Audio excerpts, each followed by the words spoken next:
Hello, everyone. Welcome to another episode of the Cybersecurity Recruiter podcast. Today, I'm joined by Kevin Johnson. How you doing, my friend? I'm doing pretty good, man. I'm loving life. Good. Yeah, it's nice to hear that. I know we've had a bit of a chat there before we've hit record. It's nice to hear that you're probably slightly too busy, if anything. It's not a bad problem to have, my friend. Oh, yeah. I've been doing this too long. But years ago, I was at an event, a hacker conference. Us hackers have to get together and do fun stuff. And I was talking to another business owner, and he was complaining. And literally complaining, like, oh, man, it's ridiculous. I'm so busy. And I looked at him and I said, are you busy or are you productive? And I'm sure days like that where you finish the day and you're like, oh my God, I was so busy, but I wasn't productive. Yeah. And he's like, oh no, I'm on billable work. I'm doing testing for customers. And I'm like, what are you complaining about? I get being tired. Don't get me wrong. I get being tired. But are you literally complaining that people are paying you to do something you love to do? And he went, you're right. I had never thought about it that way. And I'm like, I'm a sage genius or something. I don't know. I'm like, yeah, no, we're busy.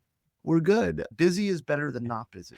Getting paid to hack, especially if you're doing it at the senior level, or better still doing it when it's your own business. That is like ultimate freedom in more than one way. Like you're doing what you love is an argument to say you're not even really working because you're doing what you're passionate about. Don't say that, because I'll tell you, this is the funny part. Yes, I love hacking. I love pen testing. I love what I get to do, but I also hate what I do because nobody warned me. I'm sure we're way ahead of where you wanted to be at this point, but nobody warned me that when you started hiring employees, and we're at like 30 people right now. Matter of fact, we have another person starting next Tuesday, which is awesome and scary. Like that's just one more person whose mortgage I'm responsible for. Yeah. You know what I mean? But nobody told me that when you started hiring people, that you were now responsible for people. And people suck. Like persons are great. Don't get me wrong. I love everybody that works at Security. Cool. Do you know what I said? I can remember when we did this, we had a little pre-podcast chat, and I was like saying, I just want to dive into your journey. You were like, yeah, we'll be fine. Don't worry. We'll have loads to talk about. And we were just, no, we're not going to be short of conversation. I could already feel it, Kevin. It's going to be good. But listen, it'll be good to dive in. Just to do a bit of an intro. You started off as a programmer. You've been a SANS instructor in the past. You've been employed as a security consultant in the past. You have been a global board member, and you have ran and been the CEO of Secure Ideas, your business, for over 15 years now. But there's loads to unpack, my friend, because you pushed over it, Kevin. But to take the leap from being an employed security engineer consultant to starting your own business to getting up to 30, 31 staff, like that, I know from conversations I have, because it's so prevalent on social media, like you've gone from working for someone to starting your own business. It's been successful. You've had it for 15 years and you've managed to grow it to 30 staff. Not many people can do that. So it'd be nice to learn, like, how the hell do you do that? I woke up this morning and I was here and I like, what the heck? Yeah, there's my journey. I accidentally falling downhill successfully. So all seriousness, lots and lots of good people supporting me.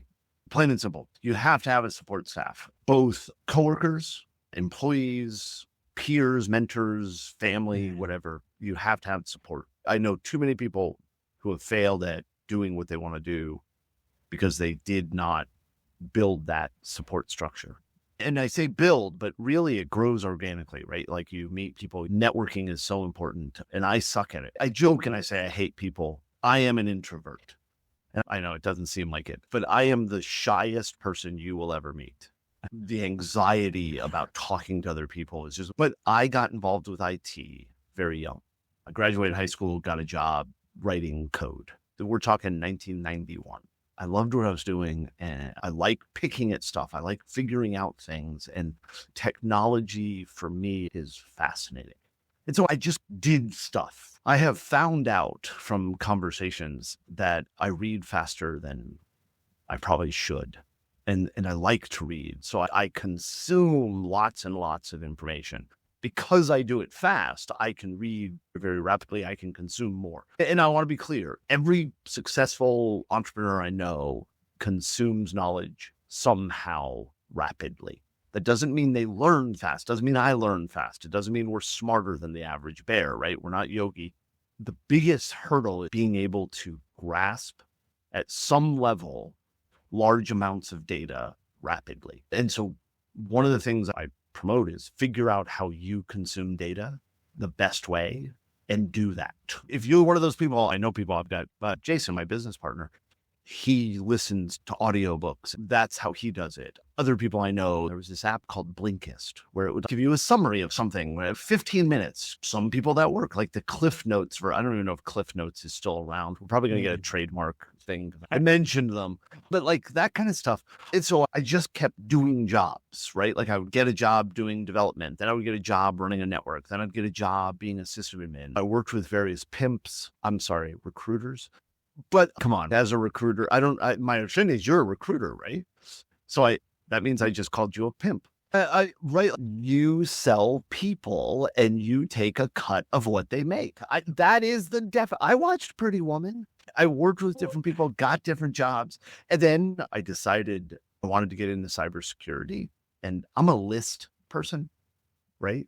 And so I sat down and I wrote a list of the 10 or 20 things I needed to learn to be a nerd cybersecurity person. And I started learning them. And I will acknowledge that I learned one of them. And then I had my list of 10 became a list of 37. And then I learned one, and my list of 37 became a list of 64. Now, 20 some years later, I think my list is 87 million items that I need to learn. I say to people all the time, I was just talking with my fiance last night. I say all the time, I'm not that smart. I don't know that much. What I realized talking to her is every single time I learn something, I learn a million things that I didn't even know I needed to learn them. And so I feel dumber today than I was yesterday because of that. But babbling away, right? Can you tell that I tangent really badly? But what I did was I decided to get into cybersecurity, started focusing on that. And then I got a job with a consulting firm. And I was teaching for SANS Institute. I was an author of a number of their classes. The ones that people really know about are the web application hacking ones that I did for SANS. And then the transition from working for somebody to working for myself, really an accident. Not that I didn't hope to run my own business. I did. That was my goal, was to run my own business. And I had done some stuff. I'll fix computers and do this. But I was working for a consulting firm in Guardians, Mike Poor. Great. Love Mike. Awesome guy. But I was traveling a lot. And I had 2 young kids. And I was like, man, I really want to not travel so much. So I got a job at the bank. And it was like, okay, how much notice do you give your current employer? We all like the standard, everybody, wow, 2 weeks notice. Hell, there's movies called 2 weeks notice, right? But the problem with that is, like right now, it is August 28th. Yep. I've got work booked early next year. Right? The idea of saying 2 weeks notice, that's difficult, right? And so I went to my boss and I was like, hey man, when can I leave? And luckily, Mike and I are friends. We had a good relationship. I was able to go to him. Let me be clear. If you work at a job where you can't go to your boss and say, man, I think I need to look for a new job, you're in the wrong company. It's dead serious. I don't say that just quit, but the ultimate goal is to work for somebody that you can go to them and say, hey man, I need to move on. And they should be supportive of that. My job as a boss is to get you where you want to be. And if that's with Security is and with me, beautiful. I should help you thrive in that role. But if your goal is to start your own business, or if your goal is to be a CISO at some big company, whatever your goal is, my job is to get you there.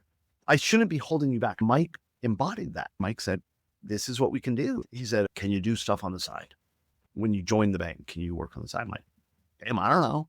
So I asked my new boss. Turned out later, he had actually negotiated with HR to get me like an exception to the rule. So I had to sign this extra contract that let me do stuff.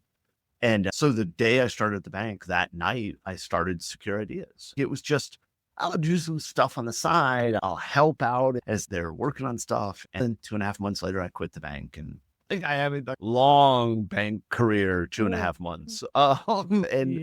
That's how I started it. And that's why I say it was like as an accident.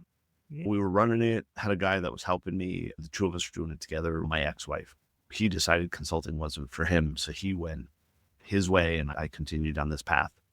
7 years ago, I think. Jason, my business partner, he was an employee. We hired him almost in 2 weeks. It'll be 12 years ago that we hired him. Wow. And 7 years ago, we gave him a portion of the business. We sold him a portion of the business. We made him a business partner because he was doing great and everything else. That's how we got to here. And like I said, I wake up every morning and go, what the hell am I doing next? Yeah, that is cool. Yeah, no, I know Bob better, but I know Mike and Bob from Guardians. Bob's taken a bit of a back seat now, but they're nice guys, aren't they, over there? Yep. Yeah, so you mentioned quite a few things there. It will be good to get into. You mentioned that consuming data and finding a way to consume data that's sustainable for you, whether that's through books or podcasts or audiobooks. Are you basically saying the compound effect of that over many years leads to an unfair advantage or a competitive advantage because you're just getting all this information that it compounds to base of an edge? I think that if you don't consume data, then you absolutely are going to lose to somebody who is, right? Yeah. So it is a competitive advantage. But I also think that it's important because I'm lucky, right? I guess I'm in a position because people help me out. The biggest problem people run into is because they don't have data, they end up in positions that they don't know what to do. We all get trapped at some point, at some level within something.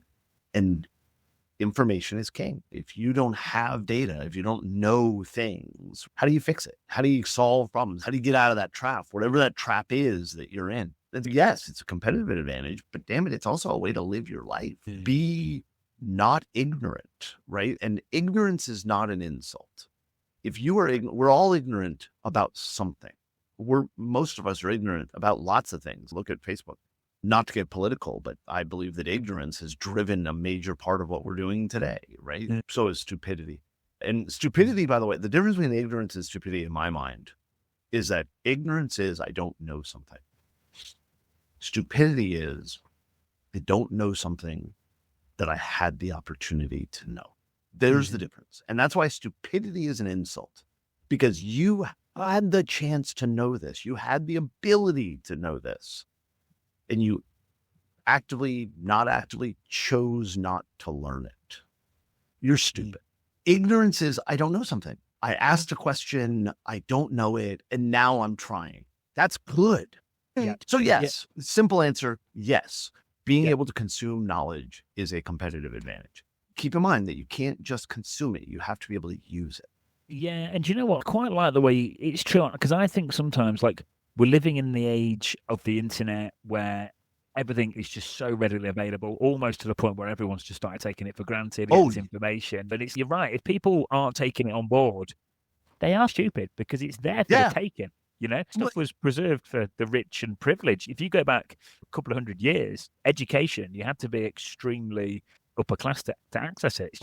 It's democratized now. Now it's just falling out of our phones, right? It is. Now there's a negative to that, right? The availability of information also means that the availability of bad information is there, right? So this is where critical thinking is, and I want to be very clear. I don't want anybody listening to this to say, Kevin said he was so friggin' smart. That's not what I'm saying. I fail all the time. I guarantee that you can probably look at things I've posted and go, see, there, Kevin's an idiot. The ability to discern is so important, right? The ability to, and like I said, I'm not claiming I have discernment. I'm not claiming that I know the right thing all the time, because I don't. Oh God, I don't. But that becomes so important, right? So the ability to consume is the first step. If you can't consume information, then nothing else, you're not gonna be able to do the next 4 steps, right?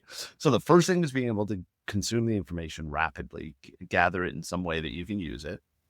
The second part is the ability to discern what information is useful and accurate in the context that you need, right? So what is useful? What is accurate?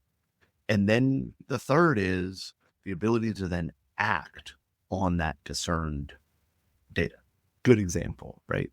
Coulda, shoulda, wouldas, right? I don't care how great your ideas are. If you don't do something with them, they're useless. I was a kid. I was in my early 20s and God, I'm old. So I was in my early 20s and I had this idea of being able to buy a movie ticket and then go to the theater, and there'd be a device there that would print your ticket out. And then you wouldn't have to wait in line. You could just spur of the moment say, man, I want to go and do that. And I had this idea, right? I'm a genius. We could buy tickets online. I could probably even pick my seat. I had this great idea. And I know people listening right now are thinking, did Kevin just say he invented Fandango? No, I didn't, because I did nothing with that. I bought tickets. Last night I found out the Dark Crystal, the Jim Henson movie, The Dark Crystal, is going to be in theaters October 12th and the 13th. At least here in the US. I bought tickets. I'm going to see The Dark Crystal with my fiance and friends on October 12th. I just gave out where I'm going to be. And I bought the tickets online. I picked our seats and I'm going to the theater, right? Am I using the software that I came up with? No, because I had this great idea, but I did nothing with it. Yeah. Do you know what I mean? Yeah.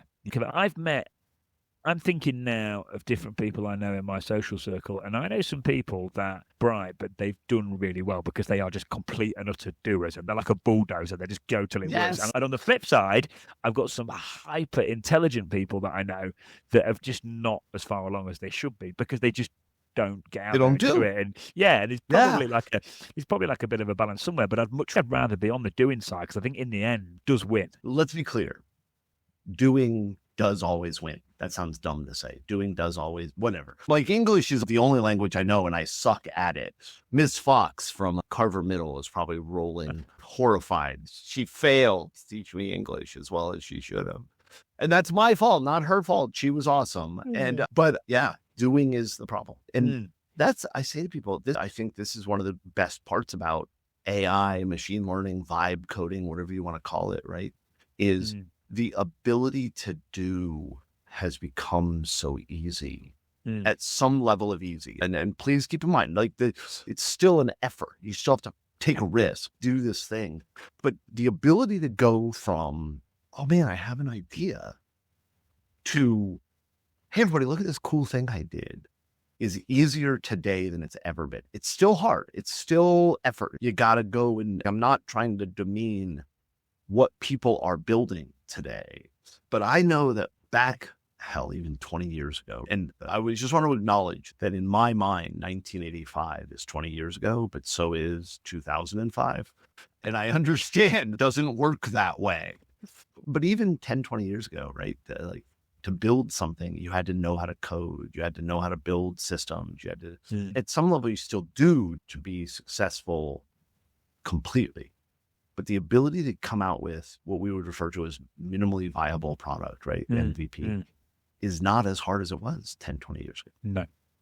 Now, you got to pay attention to security. You got to pay attention to knowledge. You should always be talking to people. You should be accepting of input and looking at things. Like, I do not recommend just going out to like Claude and say, build me an app and then sell it. That's the way to get hacked. But and you probably deserve it if that's all you do. No, it's cool, Kevin. Do you know what as well? I think it's a good and a bad thing. Because like I say, when it's hard, there was elements to that and then you push through. And I do think it's probably never been easier to get set up, but there's probably more competition than there used to be. Said good and bad parts. Kevin, do you know one thing? I'm just talking to you. I can imagine it's not boring working with you. Like, I bet it's quite good fun. Like, yes, let's be clear. I want to be very clear. I am not a good manager. I have been told, this is what I've been told. I don't know that I agree with this because it feels very narcissistic to say what I'm about to say. I am a good leader. I am not a good manager. Okay. I can say that. I know where I want to be and I can, let's go, run. I tell people, a good friend of mine works with me, Doug. Doug and I used to share an office. Right. And that was horrible for Doug because Doug joked about the fact that I have line of sight management. So I have an idea. Man, we should do this. Do you know who gets assigned? The first person I see. So sharing an office with me means you get lots and lots of action items. Okay. I've also been told it is not boring working with.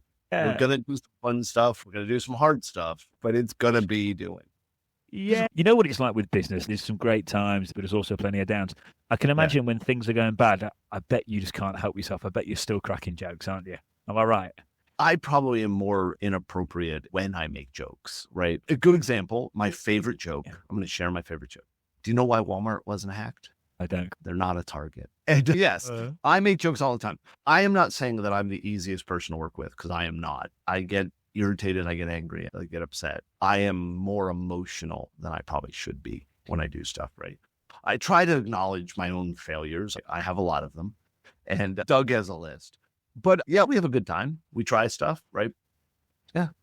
Yeah, because when I said you pushed over the fact you've got up to 30, you've done it over 15 years, but you've got up to 30 people, you've got your own business. Not many people can do that. You've got a 31st person starting. And you said I've got a lot of good people around me supporting me, but I think if you are having a bit of fun, don't get me wrong, you've got to do business and you've got to work. Yeah, you got to get stuff done. But I think if you can do that whilst having fun, that's probably one of the reasons why you've got a lot of people around you supporting, because people are having fun. They're going to want to stick around and stay on the journey. We took the entire company down to Orlando, went to a Disney Institute class. So we worked with Disney and we did a private course with them of their quality customer service. Yeah. Okay. So one, I'm a Disney fanatic. You might notice the Chewbacca behind me, the Muppet shirt I'm wearing. Sure. We're a Mickey Mouse organization here. 2020, COVID shut everything down. Disney Institute put some of their courses online that you could do them virtually instead. The first time they did this, they were shortened versions of the course. And Jason and I took 3 of the courses and we loved them. And then in January, we took a small portion of the company, the leadership and some of our project managers, because for us, look, we're a consulting firm, right? Our job, for the people who don't know, and not a sales pitch, but like we are professional hackers. Our job is companies hire us. We attempt to steal stuff, break in, figure out their flaws, whether it's physically, we'll break into buildings, we'll break into their network, we'll break into their applications. We show them the risks they are exposed to, and then we help them understand how to fix them. We don't fix. That's conflict of interest. Right? It's like the mechanic that says, free 20-point inspection. Oh man, got to fix your wiggly woggly, but right, whatever. But so for us, it's we will test and then we'll show you how to fix it, but you're responsible for fixing it. And for us, the reason people work with Secure Ideas, other than the fact that we're just friggin' amazing at what we do, we're probably, I'm not biased or anything, but we're probably one of the best pen test companies out there. Like I said, I'm probably biased, but is the customer aspect. We don't just come in and hack shit and say, man, your baby's ugly, you suck, and go home. Our entire purpose is to focus on what the client needs and be flexible to help them out and actually support them in understanding the security. Bluntly, it's scary. Right. One, it's scary how easy we can do this. And two, understanding where you should focus, because nobody has unlimited budget, right? So they have to be. And by the way, if you have unlimited budget, call me. And I was talking to somebody yesterday. We were scoping a job and the guy said to me, well, like he started the conversation with how much is this going to be? And I'm like, it's going to be either $10 or $1 billion. Somewhere in the middle. I don't know where, right? Let's talk about specific. So we went to this customer service thing and we took the whole company down there. I tangented all over there. One of the things that came out of that was really understanding how to do well while enjoying what you do. Well, I realized I sat there in this classroom, the hotel conference room, and Disney's staff are there to teach us, and my staff is sitting there surrounding me. And I looked around and I realized how incredible of a group of people that we had brought. Because it's not just me. Like I did not, right? But we had brought this incredible group of really smart, everything from some of the best hackers around to our sales staff. Like we don't do outbound sales. Everything we do is inbound. Come to us, we'll help you. And our project management people, billable staff, technical, not technical staff.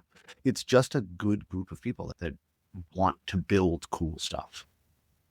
And so it enables us to really succeed in a place where it's pretty damn hard to do this. We don't have billions of dollars in the bank. We're not venture capital funded. We don't have private equity. We have, for the lack of a better term, bootstrapped an organization over 15 years. It's funny, when we first started hiring people, right? Like we would sign a contract with a customer and I'd look at it and go, okay, we signed enough contracts to meet payroll this week. I know anybody who started business has been there, right? Did you make payroll? Yes. Good. Profits secondary. Let's pay people. Because I've worked for companies that didn't pay me. I've been in that role where Friday comes around and the companies, I don't know. And that's something I'm very proud to say is in 15 plus years, we have never failed to do that. That's been don't fuck with people's money. What it boils down to. Pay your people. Make sure you pay them. There's been times we've been worried about it. Don't get me wrong. Yeah. It's interesting. A couple of things. So about 10 minutes ago, you mentioned about critical thinking. It'll be nice just to unpack that a little bit more. But you just said something about 5 minutes ago. You mentioned the sales for the business come inbound. That's like every business owner's dream to get inbound stuff. Stop cold calling. Stop cold calling people. Okay. So to me, this is not a popular opinion, but screw you, hippie. I find it morally repugnant and ethically wrong to cold call customers and to spam them, period. And here's why. Do you like getting cold calls? No. I don't know anybody who says, man, I loved it. I was sitting down to dinner with my beautiful fiance, and we were just getting ready to have a nice, relaxing evening. And it was wonderful. My phone rang. I answered it. And it was this scummy son of a bitch who was trying to convince me to buy something. And my whole day was better because of this. Nobody says that. Nobody. Every single person you ever talk, even the people who do the calls, will tell you, oh yeah, grandmother called me last, son of a bitch. You know it, right? And every single person, because I've posted on LinkedIn, oh man, if you want to get reactions, post on LinkedIn that it is morally repugnant to do cold calls. Kevin, don't you understand that the people who do cold calls have families? Yes, I do. And they should be burned in a fire. Really, not their families. But Kevin, how else do you expect me to make calls? Okay, so here I'll give you the answer. And I'm not saying this is an easy answer. I'm not saying, be the person people want to call. Be the company that people go to get the information about what you do. And I'm not saying this will work for every single person out there. Look, I'm sorry. Nobody sits down and said, I just hired, Brittany did. We just hired lawn care. Okay. Did we hire lawn care because some dude knocked on our front door and said, hey, I can mow your lawn? No.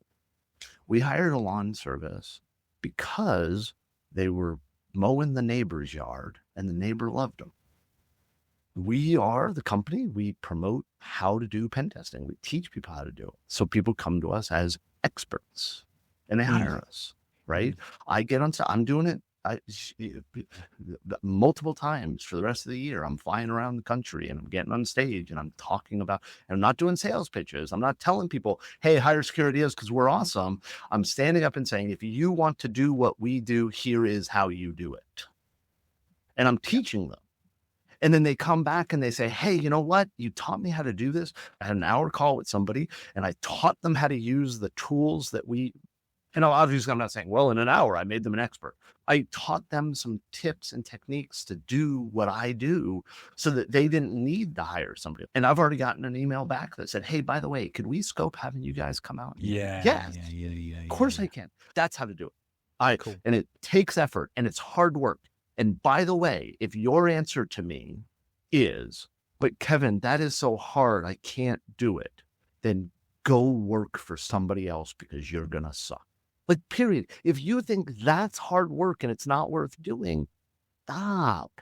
Yes, I am very anti cold calls. I'm very anti spam. I vehemently argued about with many people.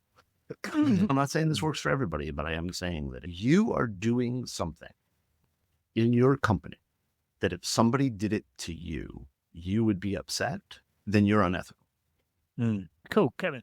Firstly, mate, I'm glad I cold called you. Well, me and you won't be friends. I've done all right then. No, I'll be clear, right? I take cold calls. I'll answer them. I'll talk to the people. Okay. I won't buy from them. Okay.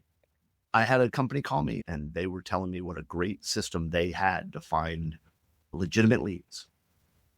And I said, is your system cold calling people? And they said, no. I said, then why did you cold call me? That's true. And if the way was to just randomly call people, that's not a new system. Yeah, it's cool. So basically, the bullet is being prepared to put the hard yards and the hard work in public speaking is a massive one. Get involved in your local community. Like for me, our market is the world, right? So I'm traveling all over the place, but most companies, most organizations focus where you are. Get involved with I can't believe I'm going to say your local chamber, but your local chamber, get involved with people, talk to people, and help out. One of the things I find, and I've had people say to me, yeah, but Kevin, if I do that for free, I'm not saying do stuff for free. I'm saying help. We do a lot of stuff where, for example, we work with nonprofit charities and we give them a level of free service to help out nonprofit charities because they need security services just like everybody else does. Yeah, let's say it's the compound effect of everything and it just builds in. It's true. No, I like it. All right, Kevin. As we come to the end, I used to ask what book has had the most positive impact on your career. It doesn't have to be security, it doesn't have to be business, but it can be just what book or podcast or content have you consumed that's made you a better version of yourself that could help the listeners? Now I got to remember the name of the book. It's a Malcolm Gladwell book. He has a podcast called Revisionist History. It's interesting. Doesn't sound like what it means, right? The idea behind Revisionist History, the podcast, is we know things that are not true. We know that this is true, right? This happened, whatever. For example, one of the example podcasts he did was about Toyota cars. There was an accident where the accelerator got stuck and the family was in the car. They called 911. It was horrible. And we all know it happened because the accelerator got stuck and they were pushing the brake, but the car was driving anyways. We all know that, but that's actually not what happened. Right. And I'm not going to ruin it. I listen to the podcast, but that's not actually what happened. We have this general idea of why something happened the way it did. And then we find out that's not really what it did. This is not a conspiracy theory. This is not flat earther bullshit. We didn't land on the moon bullshit, whatever. This is literally the word went out that it was this thing. But then after they examined the wreck and everything else like that, it was actually something else. And because we don't understand the right thing, we don't solve the right problem. And so it's very important. And that I've listened to this and I actually did talks based on episodes of this podcast about understanding different things of how you fix stuff. It's amazing. And it made me look at things differently, look at how I do stuff, how other people do stuff. And what I find is that not everybody does this. Not everybody thinks this through. I'll give a dumb example to wrap it up. I went to dinner last night. We were a Crest accredited pen test company. And Crest had one of their Crest ambassador in town last night. And so we went to dinner with him, which is kind of nice. It was a very enjoyable evening. It's a great guy. And while we're sitting there at this restaurant, for some reason, last night happened to be birthday central at this restaurant. I'm not exaggerating. That half a dozen cakes paraded past us to go to various tables for birthdays. It was just crazy. I've never been in a restaurant that had this many birthdays at one time. And I watched, and the same waitress brought at least 3 of the cakes out to tables.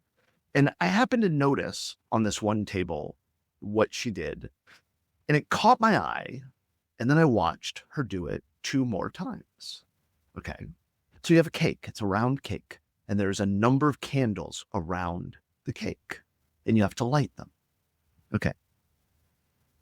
The very first cake, and I don't know, it caught my eye. She lit the candle directly in front of her, and then she proceeded to move around the cake, lighting all of the candles closest to her first, finishing with the candles furthest away, which meant that she burned her hand because she had to hold her hand over lit burning candles to light the last candle. And she burned her hand. She actually jerked her hand and rubbed it and blew on it. She literally burned her hand, which is awful, right? But it caught my eye because I saw her jump, right? Like I saw her and I was like, oh, what happened? Oh yeah, everybody's done it once, right? Like she did the exact same thing for the next 2 cakes, that she lit the candles in front of her. And so here is an example, and I know this feels like a weird tangent, but it's related, right? Here's an example of somebody who learned a lesson and then ignored it the very next time.